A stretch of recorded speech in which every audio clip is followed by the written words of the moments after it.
In this segment, I'd like to look at a couple of miscellaneous types of limits. And the first one is the square root of x plus 1 as x approaches negative 1. And here's what it looks like. It's the square root function is actually half of a parabola and on its side. So, square roots are by definition positive. So it only exists above the x-axis. It can't go down here. If it went down here, then it wouldn't pass the vertical line test. It would not be a function, would it? All right, so the thing to note about this is that the function literally starts at negative 1, because what happens to the left? When x is less than negative 1, then you're talking about the square root of a negative number, which we can do that. That's a complex number. However, when you start applying calculus to complex numbers, things can get pretty complicated, somewhat more complicated than we want to deal with in this first year of calculus. So that's why you're never going to see complex numbers in first year calculus. If you continue on, take differential equations, you'll start to see them come in, because anything that vibrates tends to invite complex numbers, and so there's some really good places for it.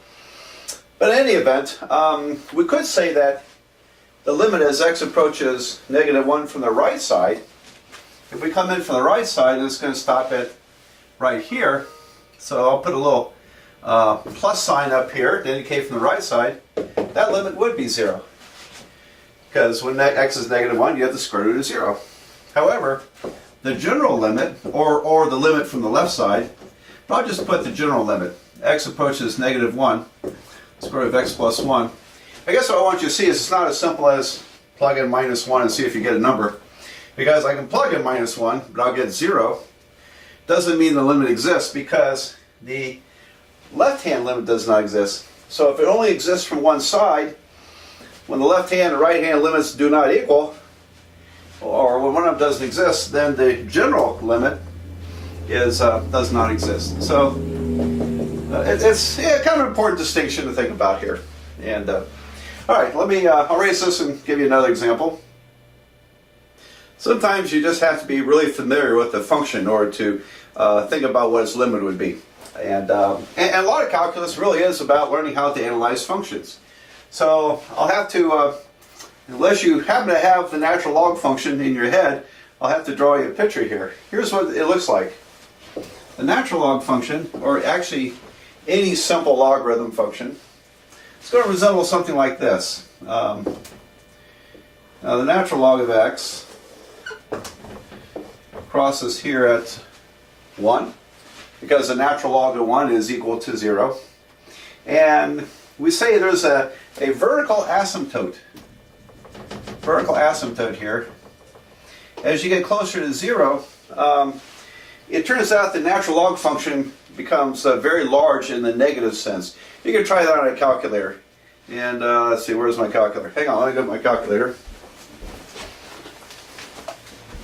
For example, the natural log of 0.01, 0.01, all right, is negative 4.6. How about the natural log of 0.000001? All right, so 5 zeros and a 1. Natural log is minus 13.8. Now those are not very impressively large numbers, but we can show later when we look at the derivatives and so forth. To analyze this function, we can see that it continues to decrease without bound, and so it will get eventually as far south as you ever want it to go. The closer you get to 0, the farther south, the farther negative it goes. All right, so actually that limit would approach minus infinity if you're approaching from the right side. So let me put a plus sign there. That limit is negative infinity. However, the general limit as x approaches 0, and here's another of those functions that does not exist in the real numbers when x is negative. You cannot take the natural log of a negative number and get a real number to answer. Now, actually the natural logs of negatives do exist. You can take the logarithm of a negative, but they're all complex numbers. And so that's something you normally don't even study at this at this level or in college algebra, wherever you learn about logarithms. So we're just going to worry about this natural log function to the right of 0. And so the general limit would not exist because on the left side it doesn't even exist there. All right, so that's the natural log function. Let's take a look at least one more of these. Here are a couple of limits related to the tangent function. What does the tangent function look like? Do you remember? Well, remember that tangent is sine divided by cosine. It still wouldn't help you a whole lot with a graph, but here's how it works. And the tangent function, and I'm working in radians, by the way. Let's work in radians, not degrees, because in calculus you may as well just get used to radians. Right? The derivative formulas, integral formulas that we develop in calculus are far simpler when we use radian measurements for angles rather than degree measurements. And by the way, if just to mention, I do have a trigonometry review for calculus. I'll have that on the website for this course, and I'll get that up there in case you need to review a little bit of trigonometry. All right, so it looks. Let me do another one of these. And it's really an odd-looking function.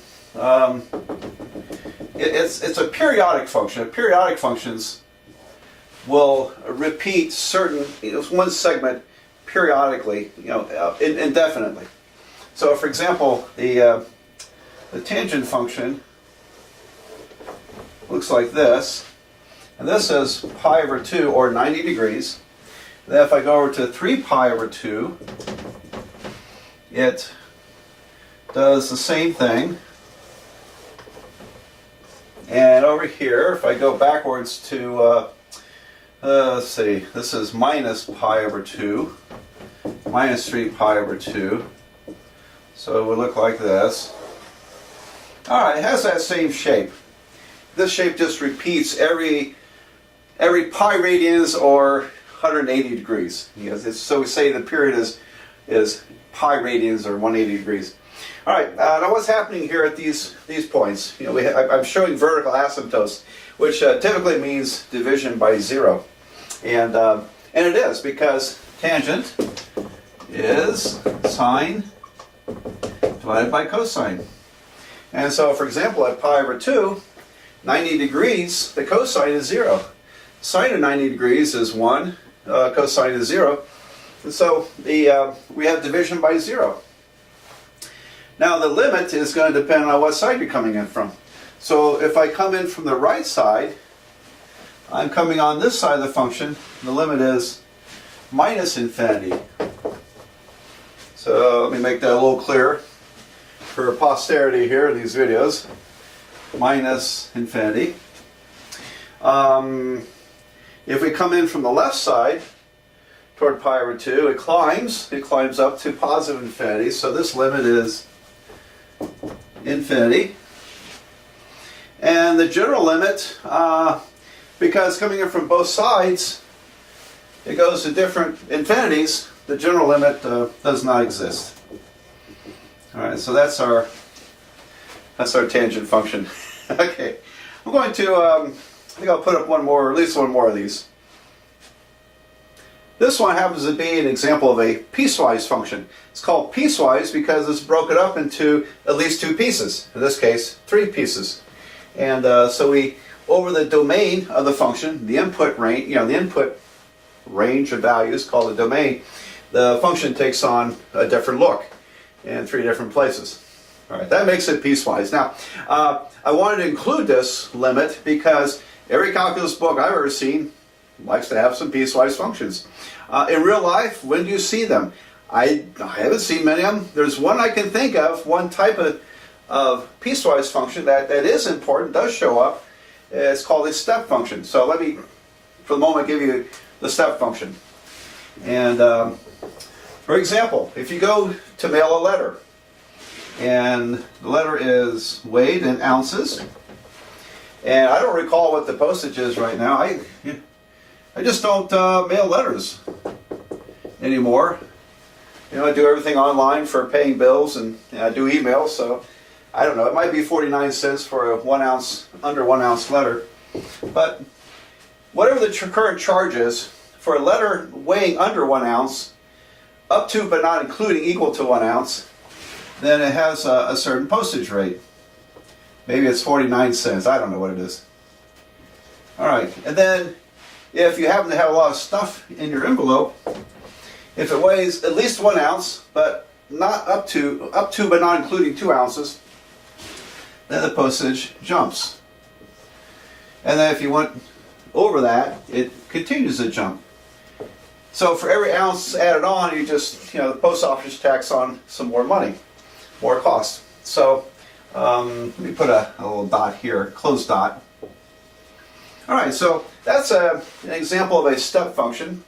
And yeah, it does show up in real life. I don't think it's terribly interesting. But, and I don't know why anybody would study the calculus of a step function. But you can talk about limits. It's discontinuous. And although it does exist across its domain of the positive numbers, positive ounces, the function is defined. It does have these discontinuities. And, but it is defined over everything. Alright, and so the limit as x approaches 1 would be this amount from the left side, it would be that amount from the right side. And the function at 1 would be equal to that number. Alright, so there's a step function.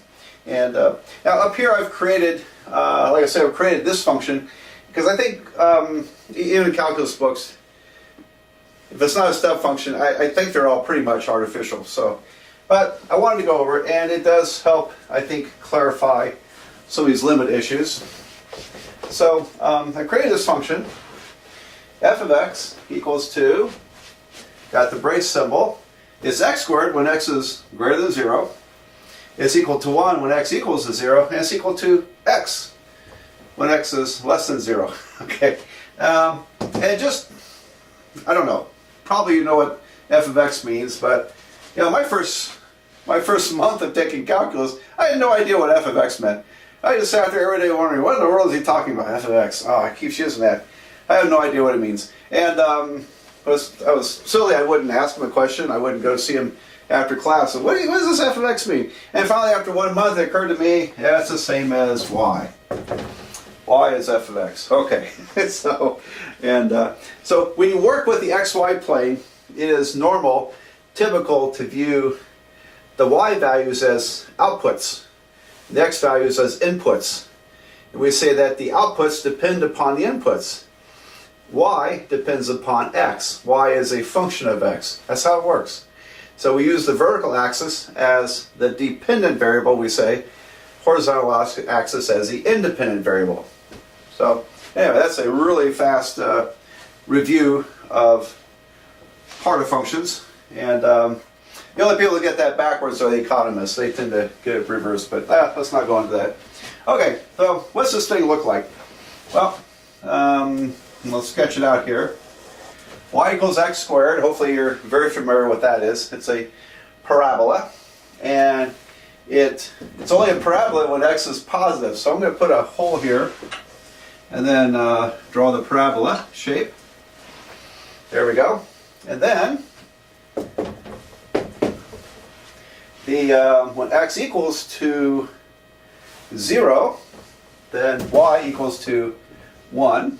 Y equals 1 when x equals 0. And then on the left side, when x is negative, it's the diagonal line y equals x.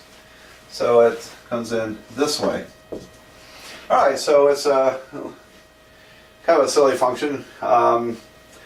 Straight line, hole, parabola. I don't know anything in nature that works that way, but who knows. Maybe there's something out there that is could be described with piecewise functions. Okay, now then, so let's talk about the limits. It's kind of interesting, I think, because the limit, what is the limit as x approaches 0 from the right side? Alright, so as you approach 0 from the right side, you get closer and closer and closer to this point where y equals 0. Okay, so the limit is going to be 0. Even though when x equals 0, the function is defined up here, the limit is approaching that point. So I would say this limit is 0. And from the left side, it's similar. As x approaches 0 from the left side, my function, it's also going to be 0, because as we get closer and closer, we get infinitesimally close to this point. All right, without touching it, we get as close as we want to that point, and which is still 0. So, very interesting. Even though there's a discontinuity here, the general limit as x approaches 0 of the function is 0, because the limit's agreed from both sides. However, the function value at 0 happens to be different. It's 1. So the function value, theoretically, could be different from the limits. All right? And so kind of interesting, I think, in an abstract mathematical way. And but like I said, about every calculus book loves to have these piecewise functions in them. So okay, well, I think I'll move on from there.